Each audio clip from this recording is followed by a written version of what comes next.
the sea before you see it, that unmistakable mineral tang. And eventually, you arrive in the region that feels like the secret pantry of Roman engineering, the Bay of Naples. This is where the Romans come for pleasure. Villas, warm breezes, seaside views. But it's also where they come for the material that makes their concrete almost supernatural. Pozzolana. The word itself feels like it should be whispered, like it belongs in a spell book. Pozzolana is volcanic ash, fine, powdery, full of reactive minerals.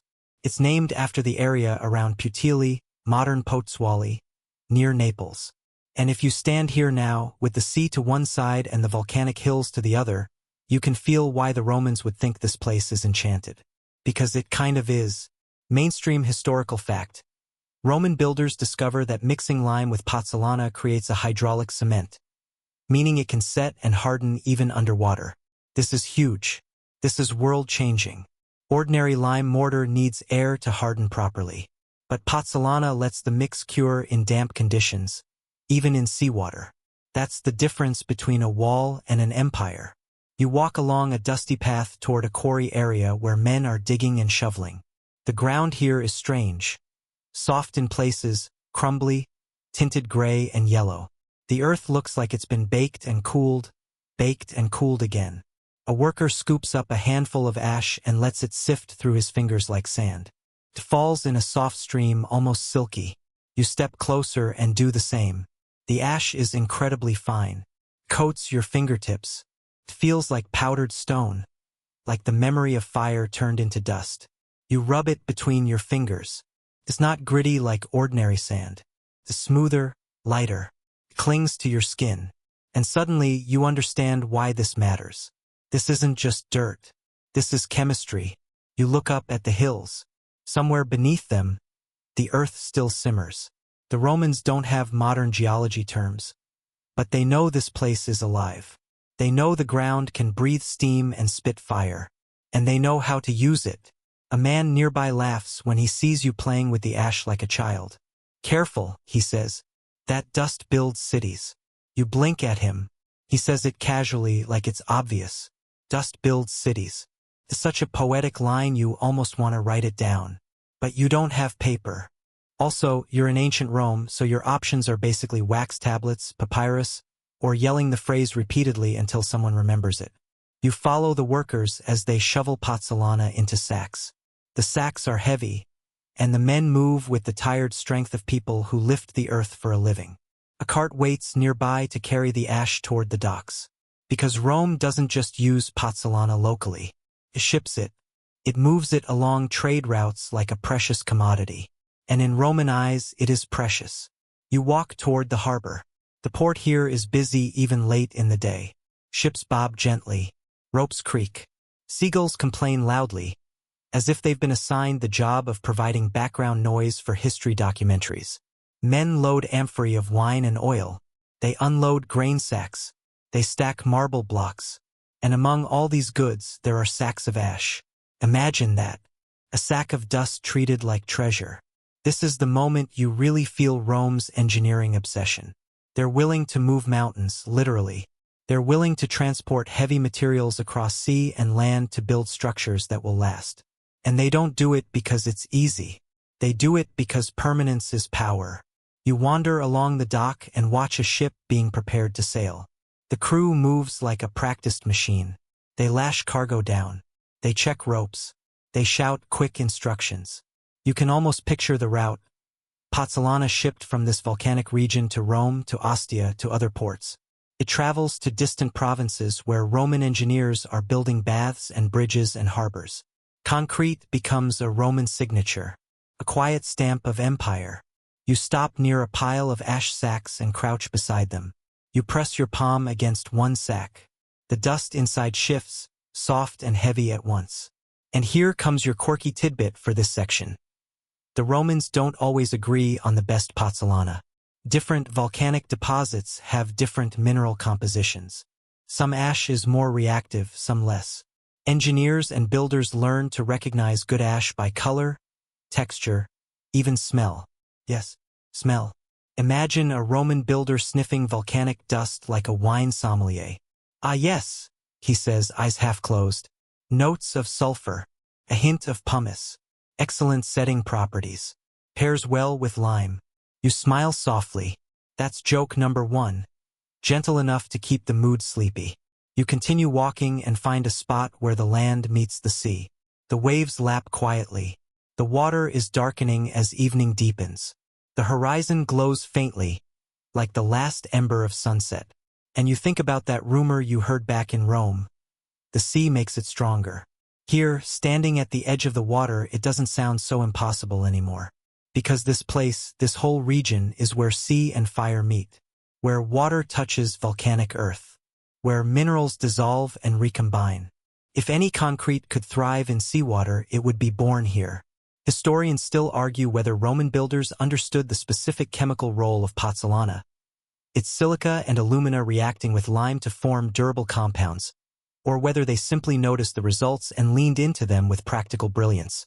Either way, the effect is undeniable. Pozzolana turns lime mortar into something that can set in damp environments, forming a dense, strong matrix. It resists water penetration better than ordinary mortar. It becomes the foundation of Roman harbor construction. You walk along the shoreline and see remnants of old structures, blocks and fragments near the water. Some are broken, some worn smooth by waves, but others still hold their shape stubbornly, like they refuse to surrender. You kneel by one fragment and touch it. It's rough, speckled, full of small stones embedded in a hardened binder. You can see tiny holes where air bubbles once were. You imagine it freshly made, poured and packed, then left to cure as waves splashed nearby. You imagine the slow hardening process, the chemical reactions continuing even underwater. And you feel a quiet awe, because the Romans are not just building on land. They're building in the sea. They're creating harbors, piers, breakwaters, structures that allow trade, supply, movement. Without harbors, the empire starves. Without harbors, Rome cannot feed its massive population. Concrete becomes not just architecture, but logistics. Not just art, but survival. You stand and let the sea breeze wash over you. Cools your face. Carries salt. It makes you feel awake and sleepy at the same time, like standing near a fan. And in that breeze, you hear distant rumbling. Not from thunder, but from the earth. Maybe it's your imagination. Maybe it's the volcanoes reminding you they're still there. Vesuvius looms in the distance, quiet for now. The Romans live beside it like it's just another hill. They don't know what it will do in the future. They just know it gives them fertile soil, warm springs, and the best building dust in the world. They build villas on its slopes. They plant vineyards. They scoop up its ash and turn it into eternity. You walk back toward the harbor, your fingers still dusted gray. You watch the sacks being loaded onto ships. You watch the workers wipe sweat from their brows. And you realize, Roman concrete's secret isn't hidden in a palace. It's hidden in labor, in trade, in geology. It's hidden in a sack of dust. You follow the ship with your eyes as it pulls away from the dock. The sail catches wind. The hull creaks. The water parts around it with a soft hiss. That ship carries pozzolana. It carries the ingredient that will let Rome build domes and harbors and walls that will outlast kings. And as you stand there, listening to waves and rope creaks and distant gull complaints, you feel yourself sinking deeper into the slow rhythm of this story. The dust has a source, and now you have it too. Next, you'll return to the gritty reality of mixing and labor, because the ash is only powerful when humans know how to use it. And humans, as you've noticed, are very good at turning dirt into dreams. You come back from the Bay of Naples with the sensation of volcanic dust still clinging to your fingertips, like the earth has left a tiny signature on you. And now, back in the orbit of Rome, you start to notice something you didn't fully appreciate before. Concrete isn't just a material. It's an event. A whole day can revolve around it. A small army of people can be organized around it. It has its own rhythms, its own sounds, its own smells, its own little frustrations that make workers mutter under their breath. And tonight, you're going to live one of those days. Not as a senator, obviously. Not as an emperor. You're not reclining anywhere. You're not being fanned by anyone. You are, unfortunately, on foot. You arrive at a construction site early, so early the sky is still pale, and the air is cool enough to make you feel almost optimistic. The city hasn't fully woken up yet. The streets are quieter. The smell of yesterday's smoke still lingers, but fresh bread is starting to compete with it. At the site, men are already working, because Rome doesn't believe in sleeping in. Rome believes in productivity and back pain. The foreman from before is here again, arms folded, face carved into a permanent expression of, "If you mess this up, I will become a problem." He scans the workers and points sharply. You, because you're trying to blend in, immediately pick up a basket. It's empty, but you hold it like it contains the future of civilization. A worker beside you chuckles. "New?" he asks. You nod. He pats your shoulder. "Try not to die," he says casually, as if that's the standard greeting. That's joke number 1, and it's disturbingly accurate. Ancient Rome is not OSHA compliant. You follow him toward the mixing area. Today's goal is simple. Make enough concrete to fill a section of wall and begin laying the foundation for a new structure. Maybe a bath annex, maybe a warehouse. The details don't matter as much as the process, because the process is where the genius hides. A shallow pit has been prepared, lined with stone. Nearby are piles of aggregate, rubble, stones, crushed brick, sacks of lime, barrels of water, and most importantly, sacks of pozzolana, that fine volcanic ash that looks like gray flour. The workers move around these piles like bees around flowers, each one knowing their role. Some carry water, some shovel lime, some break stones into smaller pieces, some stir, and then there's you. Your role is mostly to stand there trying to look useful. But soon enough, someone points at you and says, "Carry that," and suddenly you are carrying. You lift a basket filled with broken stones. It's heavier than it looks.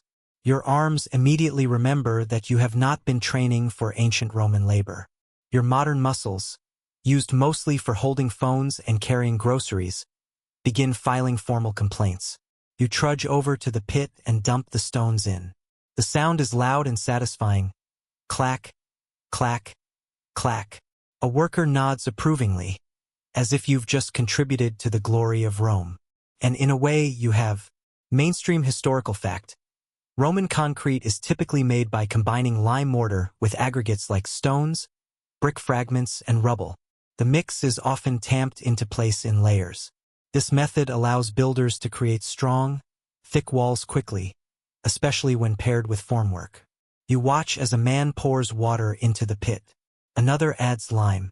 The lime hits the water and the mixture begins to hiss faintly, like it's alive. You lean closer and feel warmth rising from it. The worker who seems to have adopted you as his sleepy apprentice grins. "See?" he says. "Hot." You nod quickly and step back, because you are not interested in being chemically humbled today. The lime and water turn into a pale slurry. Then pozzolana is added. Dark dust poured in like a shadow. The color shifts from pale to gray-brown. The mixture thickens. It looks like wet earth. 2 men begin stirring with wooden paddles, pushing and folding the mix. It's hard work. The paste resists. The paddles creak. Their shoulders flex with the effort. The sound of stirring becomes a rhythm. Scrape, slosh, thud, scrape. It's oddly soothing, like someone stirring soup in a giant pot. Except the soup is for buildings. A few workers joke as they work. One says, "If I fall in, bury me here." Another replies, "At least you'll finally be useful." That's joke number 2, and you laugh softly, then immediately regret it because laughing while holding a heavy basket makes your arms wobble. Nearby, a man is breaking brick fragments with a hammer. Each strike sends up small puffs of red dust. He hums while he works, a low tune that blends with the scrape of paddles and the clack of stones. This is what Roman construction sounds like. Labor as music. You look around and notice the tools. They're simple wooden paddles, baskets, shovels, hammers. No machines. No engines. Just human bodies, coordinated effort, and an understanding of materials. And yet, the results will be monumental. You carry more aggregate. You carry water. You carry pozzolana sacks that make you cough if you inhale too deeply. The ash coats everything. Your hands, your tunic, your face. You probably look like a ghost of productivity. At one point, you sneeze. A worker looks at you and says, deadpan, bless you. Now carry faster. That's joke number 3, and it feels like the Romans invented sarcasm purely to survive hard labor. As the morning progresses, the pit fills with concrete mix. Workers scoop it into baskets and carry it to the formwork wall. There, they dump it in layer by layer. Others follow behind with tamping tools, wooden poles used to press and compact the mix. This tamping is important. It removes air pockets. It forces the paste into gaps. It makes the wall dense and strong. You watch the tampers work. They lift and drop rhythmically. Thump, thump, thump. It's like a heartbeat, and it's hypnotic. You begin to understand why Roman concrete structures can last. It isn't just ingredients. It's technique, the care taken to compact and layer. Historians still argue whether the Romans standardized these techniques across the empire through written manuals and trained engineers, or whether local builders adapted the methods with their own traditions and knowledge.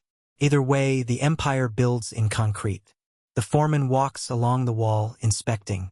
He taps the formwork. He listens. He nods. He grunts. This grunt, you suspect, is the Roman equivalent of a 5-star review. The sun climbs higher. The air warms. Sweat becomes inevitable. Your tunic clings to your back. Dust sticks to sweat and turns you into a human clay sculpture. You pause near the mixing pit and watch a fresh batch being made. The lime is added. Water poured. Steam rises faintly. The pozzolana darkens it. The rubble thickens it. You notice something. The mix is not uniform like modern concrete. It's chunky, full of stones. It looks almost crude, but that crudeness is strength. The stones act like bones in the paste. The mortar binds them. Together they become a composite material, tough, resistant, adaptable. You crouch and pick up a small lump that has fallen near the pit. It's wet and heavy. You roll it between your fingers. It leaves gray streaks. This is the birth stage of a wall that may stand for centuries. You stand again and stretch your aching shoulders. The workers around you keep moving, tireless. They've done this before. They know the rhythm. They know the day will be long. At midday, someone brings out food. Bread, olives, maybe a bit of cheese. The meal is simple and eaten quickly, sitting on stones or leaning against walls. You chew slowly, grateful. Bread has never tasted so good. You feel the warmth of the sun on your face, the dust in your hair, the ache in your arms. And you think, Rome's monuments are built on lunches like this, on tired hands, on people who never get their names carved into marble. A quirky tidbit slips in as you watch. Roman builders sometimes add unusual organic materials to mortars, like animal fat, milk, or plant extracts, to improve workability or water resistance. Not always, not everywhere, but enough that archaeologists occasionally find traces and go, huh, someone really thought milk belonged in a wall. Imagine the conversation. Builder, add milk. Apprentice, why? Builder, for strength. Apprentice, but it's milk. Builder, do you want the wall to be weak? Apprentice, no, sir. You smile sleepily at the thought. After lunch, work resumes. The wall rises. The tamping continues. The mixing pit churns.